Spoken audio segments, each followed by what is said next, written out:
Hey, what's up guys? So ngayon ay magre-review na naman tayo ng panibagong meme coin at ito'y walang iba kundi itong Dodgeverse. Kung saan, Dodge, okay, yung dog, pinakasikat na meme coin na dog, which is yung Dogecoin, which with almost around 3 billion to 4 billion ata yung market cap. No? So itong Dodgeverse is, hindi siya nalalayo doon dahil same nga sila na icon ng figure. Dodge din, yung dog, yun yung breed ng dog na fini-feature niya. Pero dito, may word na verse kung saan parang universe ata yung pinapahiwatig nila at ang title nila dito, the world's first chain traveling Dodge. And what do we mean by that? Siguro ang ibig sabihin niya is itong meme coin na to is available sa iba't ibang chain tulad ng BEP, tulad ng Ethereum, tulad ng Solana or ng iba pa, no? So available siguro to sa lahat ng chain at ngayon guys, nakikita nyo available na siya biren and they already raised around $7 million USDT, no? So almost $7 million USDT pala. Okay, so you can buy here using ETH, USDT or card.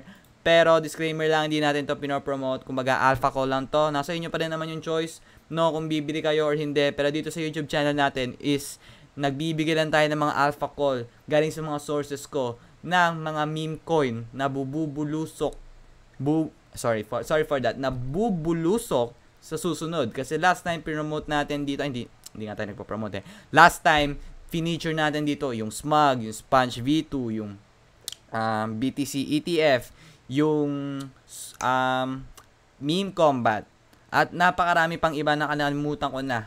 Pero for example, yung SMUG, after na promote natin siya, nag times 100 siya.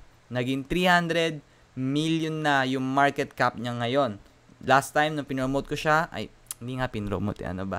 Last time nung finiture ko siya, una ko siyang finiture, parang napakaliit lang yung market cap niya, no? Ganon din yung Meme Combat, no? So itong Dodgeverse, ayon sa mga sources natin, is ganon din yung magiging track, no? So it won't hurt naman as long as you sell at the right time. Okay? So don't FOMO. Okay? Huwag kayong mag-FOMO, wag mag-buy agad, i-aralin nyo agad yung platform. Pero sa akin, yung mga Dogecoin, yung mga meme coin na galing sa mga sources ko, after 3 to 5 days, yon maganda na siya ibenta. Pero sa first day, babagsak agad siya yung presyo. Pero huwag nyo agad ibenta, okay? Ma-FOMO lang, ano lang kayo.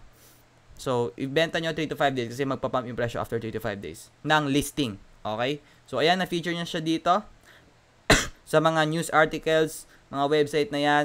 At you can buy and claim Dodgeverse on any of these chains. So, tama nga yung hinala ko. Available siya. Ethereum, sa BP, sa Solana, sa AVAX, sa Solana, at coming soon din siya dito. Okay? So, ayun. Multi-bridge yung utility niya at ito yung roadmap nila. Okay? Phase 4 expansion magiging available sa DEX tools at ang tokenomics nila, ito ang pinakamahalaga. Exchanges 5%, okay. Ecosystem funds 10%, marketing 25%, project funds 25%. So medyo malaki yung project funds nila at that is risky. So dapat i-make sure natin na hindi nila gagalawin yon para sa sarili nilang bulsa kasi 25% No, pre-sale allocation nila is 15%. So maliit lang pala yung porsyento ng pre-sale allocation nila. So karamihan pa rin ng mga funds nasa kanila. Okay? So pero kung gusto niyo pa rin bumili, yun ang naman yung napansin kong red flag dito. Kung gusto nyo pa rin bumili, syempre, gagawin nyo lang, kukunin nyo lang yung wallet nyo by using ETH or USDT, kayong bahala. Pero kung gusto nyo lumipat ng chain, gamitin nyo BNB, Matic, or AVAX, kayo rin bahala. Okay, pero research is the key, no? Make sure nyo palagi guys na pag-aaralan nyo muna na mabuti at only invest the money that you're willing to lose. At bukod dyan, kung usapang research lang naman, syempre, i-follow nyo rin sila sa kanilang mga platforms, social media platforms, kung saan nagre-release sila ng mga updates,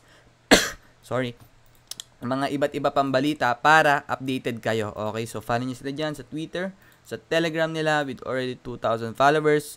At doon lang siguro magtatapos itong ating video guys. Maraming salamat sa inyong panonood. So see you soon sa ating next video guys. Thank you!